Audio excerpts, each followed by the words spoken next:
직진의 여왕! 네, 반갑습니다. 북한의 자유와 복음의 소식을 들고 북진하는 여자 이정아입니다. 또 찾아왔습니다. 제가 네 번째 영상을 찍으면서 많은 피드백과 댓글을 참고하게 되었는데요.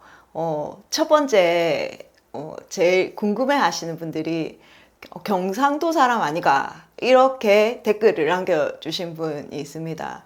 맞습니다. 여기 부산입니다. 의리 빼면 시체, 니가 가라 하와이 그 동네입니다. 그리고 또 다른 질문은 많은 대북 풍선 정보를 전하는 채널이 있는데 왜 직진의 여왕이 또 반복해서 하는가, 이 부분에 대해서 잠시 설명을 드리면, 저희는 이제 계속해서 북한에 가장 많은 풍선을 보내고 있는 단체입니다. 작년에 북한에 보낸 풍선 중에서 90% 이상이 저희 메노라 통일선교에서 보낸 풍선이었는데요. 그래서 지금도 저희가 주사역으로 북한에 복음 풍선을 보내고 있고, 진짜 풍선을 보내는 것이 이 현장 소식과 함께 어떤 것인지 정말 정직하고 진실한 어떤 채널을 세우기 위해서 제가 이것을 시작을 했습니다. 궁금한 점이 있었다면 조금 해소되었는지 모르겠고요. 그 외에도 여러 가지 피드백들, 댓글들 계속해서 남겨주시면 제가 여러분과 함께 성장하는 채널을 만들어 보도록 하겠습니다. 저번 시간에는 요약하자면 평화통일에 왜 풍선이 필요한가? 북한이 내부에서 무너지는 방법이 가장 효과적인데 이것은 대북 심리전을 통해서 이루어질 수 있다. 그러면 이 대북 심리전이 어떤 것이 있는지 오늘 그 네 가지 방법에 대해서 말씀드리기로 약속을 했습니다. 그 네 가지 방법과 그 중에서 한 가지 풍선을 보내는 이 방법은 어떤 스펙트럼을 가지고 있고 어떤 의미를 가지고 있는지, 어떤 효과를 가지고 있는지 한번 얘기해 보겠습니다. 북한의 이 자유와 복음의 소식을 전하는 방법이죠. 대북 심리전. 그런데 왜 제가 이런 이제 사역이 중요하다고 생각하냐면, 저는 예수님을 믿고 제 인생이 굉장히 많이 변한 케이스입니다. 그래서 저 북한 동포들에게도 꼭 복음을 전하고 싶고, 진짜 자유 그리고 진정한 변화는 복음을 통해서만 가능하다, 이렇게 생각하기 때문에 북한의 복음 전파를 중심으로 제 사역이 이루어지고 있다고 먼저 말씀을 드리고 싶습니다. 첫 번째 이 대북 심리전은요, 북중 국경을 통해서 휴민트를 이용하는 대북 심리전입니다. 그러니까 사람이 직접 복음과 이 자유의 소식을 들고 들어가는 것인데요. 이것이 왜 대북 풍선에 비해서 비효율적인지 한번 설명해 보겠습니다. 북한은 90년대 후반부터 2000년대 초반까지 압록강이 거의 개방되어 있었습니다. 그래서 탈북도 그렇게 어렵지 않았고, 그리고 교류가 활발한 그런 상태였습니다. 그때가 고난의 행군 때였는데요. 그 시절에 북한의 실상을 이제 깨닫고 탈북한 분들이 지금 한국에 계시는 분이 굉장히 많습니다. 지금 그때와 비교했을 때 지금 북중 국경은 지금 거의 차단된 상태라고 말할 수 있습니다. 지금 여기에 와 계신 탈북민들이 북한에 거주하고 있는 가족 한 명을 데리고 온다고 생각해 보시면, 억 단위의 돈을 준다고 해도 한 명을 데리고 나올 수 있는 그 장담을 할 수 없을 정도로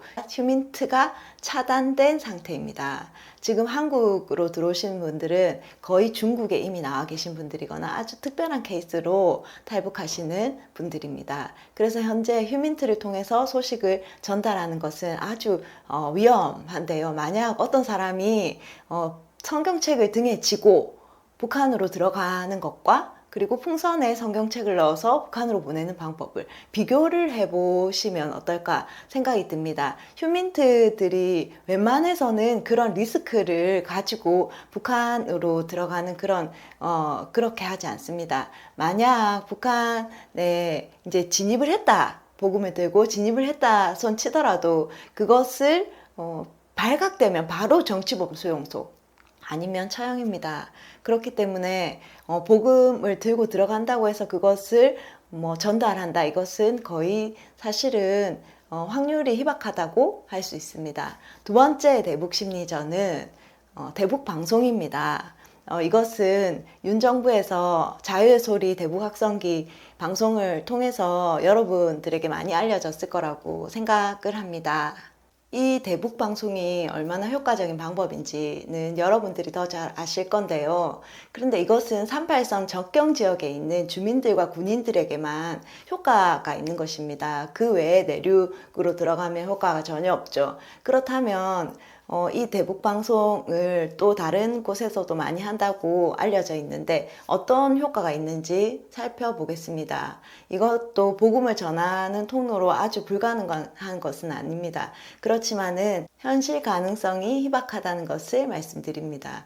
북한에는 70년대 후반부터 80년대까지 일본에서 농민기가 많이 들어왔는데요. 그때 라디오를 접하게 되었고 그때 주파수 조정 장치를 고정해서 마음대로 전파를 잡을 수 없게 만들었습니다. 또 그 이후에는 북한에서 생산하는 만경대 라디오도 있었고요.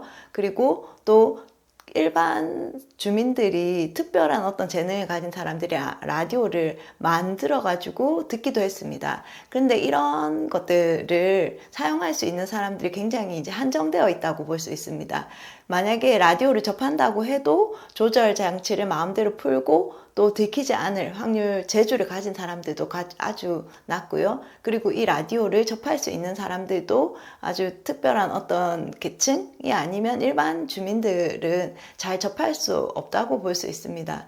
그래서 가장 최근에 북한에서 탈북하신 2019년에 탈북하신 분의 얘기를 들어보니까 남편이 친구들과 모여서 라디오를 듣다가 잡혀가서 어디로 갔는지 생사를 알 수 없는 그런 분의 얘기를 들었습니다. 그래서 그분한테 제가 물어봤습니다. 라디오를 많은 사람들이 접할 수 있냐고. 그렇지 않다고. 라디오를 들을 수 있는 사람들이 굉장히 확률이 낮다고 들었습니다. 탈북민들이 대북 방송을 듣고 복음을 듣고 여기 와서 간증하시는 분들 잘 들어보면요.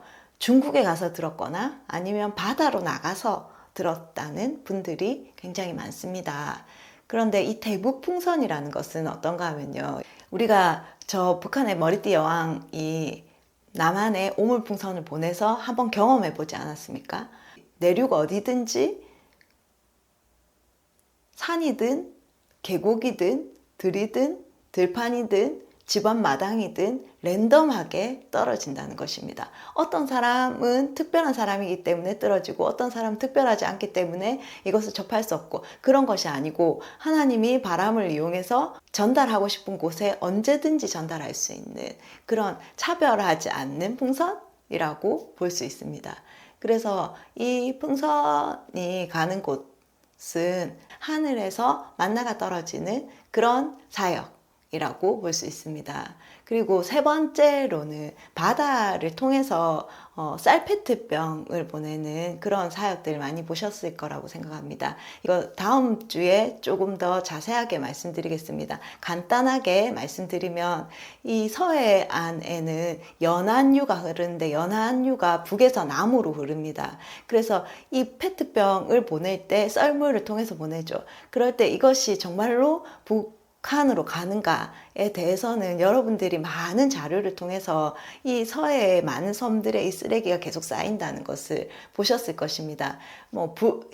불가능한 것은 아닙니다. 그렇지만은 이 확률이 굉장히 희박한 것이죠. 그리고 네 번째로는 저희가 하고 있는 이 복음풍선 사역이 되겠습니다. 이 복음풍선, 정말 풍선을 어떻게 만들어서 어떻게 북한으로 보내는지 이것을 자세하게 설명을 드리고 여러분도 이 풍선에 동참할 수 있는 그런 많은 통로들을 만들어 보도록 하겠습니다. 제가 이 시점에 광고를 하나 드리는데 이번 주 토요일에 부산 세계로교입니다. 북한에 보낼 풍선에 넣어 보내는 라면 포장을 합니다. 라면이 하늘에서 떨어질 때 많이 부서지겠죠. 그래서 뽁뽁이 포장을 합니다. 그리고 복음 스티커를 붙이는 이런 작업들을 하게 되는데 여기에 함께 하실 분들은 세계로교회에 6시까지 오시면 됩니다. 오후 6시입니다. 새벽 6시 아니고 북한 머리띠 여왕은 자기의 수준에 맞춰서 오물을 남한에 보내지만 남한의 직진의 여왕과 어벤져님은 남한에서 가장 아끼는 가장 소중한 것을 북한에 풍선에 실어서 보냅니다.